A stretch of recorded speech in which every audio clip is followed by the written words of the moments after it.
qu'est-ce que la culture et qu'est-ce que la vraie culture québécoise? Okay. Non, mais sans blague. Qui suis-je? Qui sommes-nous en retraite? Il y a un enjeu de découvrabilité là, tu comprends? Oui, Parce que moi, j'écoute pas TikTok avec Petit Béliveau, là, tu comprends? Mais dans ce cas-là, l'enjeu, jamais. c'est de mettre la culture des jeunes sur les vieilles institutions, pas l'inverse. Si vous avez un problème à découvrir ce qui se fait de bon sur Internet, allez sur Internet ou que les vieilles institutions jouent ce qu'ils jouent sur Internet. Ouais. Non, mais sérieusement, puis on peut conclure là-dessus avant que tu me mettes dehors du studio. mais dans ce cas-là, si on s'inquiète de la découvrabilité des contenus sur Internet, selon moi, le meilleur moyen de remédier à ça, c'est de s'assurer qu'ils peuvent être bien produits.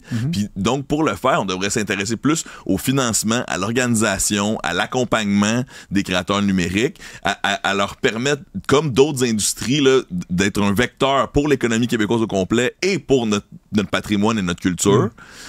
Puis qu'on y aille, encore une fois, avec la carotte et non le bâton. Si on veut que les Québécois consomment du contenu québécois sur Internet, mais assurons-nous que ceux qui sont déjà sur Internet, en ayant du succès à rejoindre les Québécois, puissent le faire encore mieux. Ou au moins, servez-vous de ce qu'on a appris dans les dernières années pour faire cette transition-là, vous aussi. Je pense qu'un point important, c'est de spécifier qu'est-ce qu'un créateur numérique professionnel. Okay. Je pense que c'est là la distinction. C'est comme les journalistes, mettons? Ben, là, je n'ai pas fait de bac en journalisme. Non, là, mais je justement, ne peux pas décider. Attends, parenthèse. Ouais. Je ne suis pas moi non plus journaliste. J'ai pas étudié là-dedans. Je fais de la chronique à la radio. J'anime cette émission. Mais j'ai toujours eu de la misère avec cette notion de professionnel, parce que je ne me considère pas comme un journaliste professionnel, puis je fais pas partie de la FPJQ, puis tu sais... La raison pourquoi je dis ça... dire je vais réserver certaines actes et certains droits aux professionnels, la seule raison pourquoi... D'un point de vue philosophique, je suis tellement de ton côté, là, parce que je pense que pour à peu près tous les autres éléments en lien avec cette espèce de titre, je suis d'accord avec toi qu'il ne faut pas être élitiste, il faut être inclusif, mais puisque je propose des crédits d'impôt, parlons de la SODEC carrément, évidemment, on commencera pas à dire si tu fais 2 vidéos YouTube par année, tu as soudainement des crédits d'impôt incroyables, puis là, ça va virer le fisc à l'envers. Mon but, c'est pas de nuire au système. Mon but, c'est d'essayer de l'améliorer. D'améliorer notre culture québécoise, puis de faire que notre industrie fonctionne bien. Puis tu sais, moi, là, mon rêve, c'est que les gens qui trouvent l'industrie traditionnelle difficile présentement voient les nouvelles opportunités dans l'industrie numérique, puis réussissent à recycler leur emploi, leurs idées, leur culture. Présentement, je suis pas partisan ni pour un parti politique, ni pour une boîte ou un autre. Là, peut-être que je le deviendrai un jour, mais pour l'instant, j'essaie de trouver des solutions. Puis, je l'entends, l'anxiété des personnes qui ont peur que le Québec disparaisse. Puis moi, je dis non seulement je suis pas inquiet, mais en plus, je pense que ce que vous voyez comme une menace peut être un outil. J'étais assis à des meetings en 2011. Et je disais pourquoi les VJ sont pas sur YouTube. Moi, je me battais pour moi faire des vidéos YouTube pour musicplus.com. Ça fonctionnait au même moment que Cynthia Dulude, qui a maintenant plus de 2 millions d'abonnés, partait sa chaîne YouTube. Je disais pourquoi Shelly a pas sa chaîne? Pourquoi est-ce qu'on fait pas des vidéos avec Reg sur le YouTube du musicplus.com? Et je me faisais répondre, on va perdre nos abonnements câblés.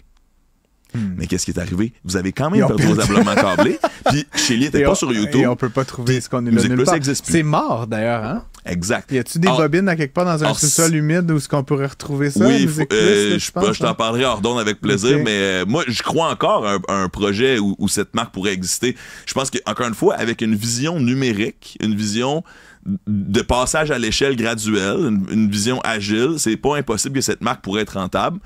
Mais ça prend des gens qui sont passionnés puis qui sont prêts à le faire en mettant du travail dedans. Pas en s'attendant que soudainement on va faire beaucoup d'argent parce que on est habitué de faire beaucoup d'argent. Il est le porte-parole de la jeunesse, l'oracle du numérique à venir, chers amis, Fred Bastien. Un contenu, c'est tellement vague. Rockstar de l'Internet parisien. Créatif. Merci d'être avec nous et à demain. La vie, c'est pas facile. Je préfère un beat pour le 16h20 avec Fred Bastien. Derrière ce spliff qui fume, claque mes dents givrées, je rêve au jour où je m'en irai. Ouais, c'est ça. Bars. Alors, pensez-vous entendre du rap à Cube aujourd'hui et surtout pensez-vous entendre un économiste rapper? J'ai beaucoup rappé. Je me souviens, j'avais lu, puis il disait pourquoi est-ce que les premières Tesla sont aussi dispendieuses? Parce que ça va nous permettre de financer l'usine pour en faire des peu dispendieuses. Ah ouais. C'est exactement ce qu'il a fait avec le Model 3.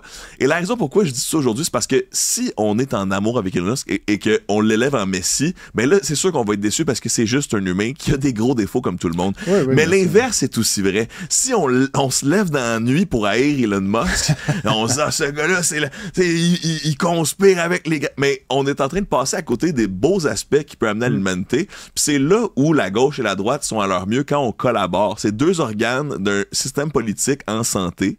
L'idéal, c'est la démocratie. Puis si on voit les forces d'un côté comme de l'autre de l'aile, ben on peut aller encore plus loin. Vraiment intéressant. Bref, on voulait parler évidemment, de Trump. Hein, c'est rendu, t'es notre chroniqueur trumpiste, comme j'aime t'appeler. Pardon? Je peux dire, j'espère que ça veut pas dire que je le supporte. Je l'analyse certainement. Chroniqueur du trumpisme, je vais corriger. OK, ça c'est bon. Vous savez, en 2016, là, j'étais avec ma chaîne YouTube dans un rassemblement pro-Trump quand il a gagné. Je vous rappelle le contexte à l'époque, là, personne pensait que ça allait être possible. T'sais. Puis moi, mais dans les médias traditionnels, là, c'était même pas entrevu jusqu'à ce que ça se passe ce soir même. Puis ma seule source, c'était pas les sondages, c'était l'émotion sur Internet. Ce que Reddit disait, ce que Twitter disait. Puis là, maintenant, on peut ajouter TikTok à ça aujourd'hui, là, 8 ans plus tard.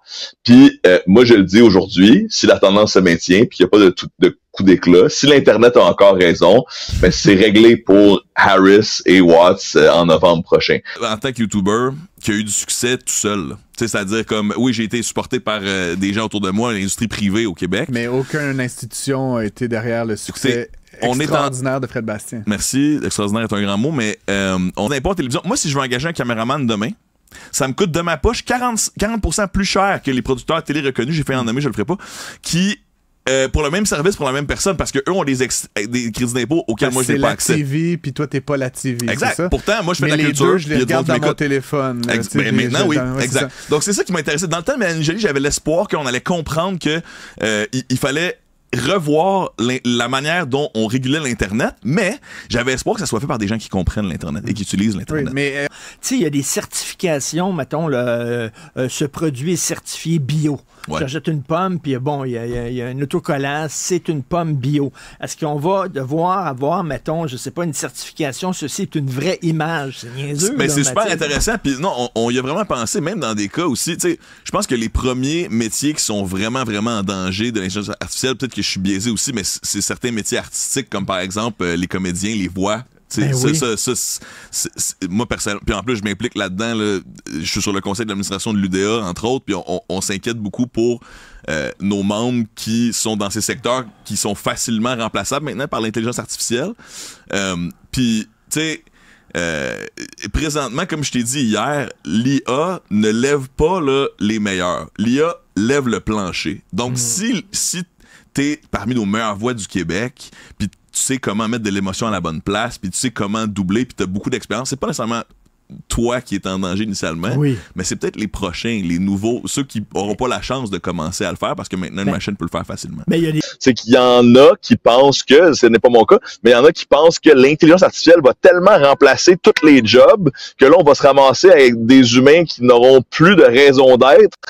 Alors, on aura le revenu minimum garanti pour donner une raison aux humains de continuer de travailler. Et là, apparemment, Sam Altman fait partie de ceux, là, ces technophiles, qui ont financé certaines études pour voir si, oui ou non, ça peut fonctionner. Puis des études scientifiques où vraiment on a un groupe test, là, où des gens à qui on donne de l'argent, puis d'autres gens à qui on ne donne pas d'argent, puis on compare ce qui est arrivé avec les deux groupes, là, une bonne vieille étude scientifique. Donc, si on regarde chaque avancement technologique depuis le début de l'histoire de l'humanité, on n'a pas arrêter de travailler, on a juste été plus productif. Tu sais, je veux dire, même dans les années 80, là, on avait l'idée de la société des loisirs que maintenant, on allait tellement avoir des gains de productivité, puis les machines allaient travailler à notre place, que finalement, tout le monde allait juste lire des livres puis faire de la peinture.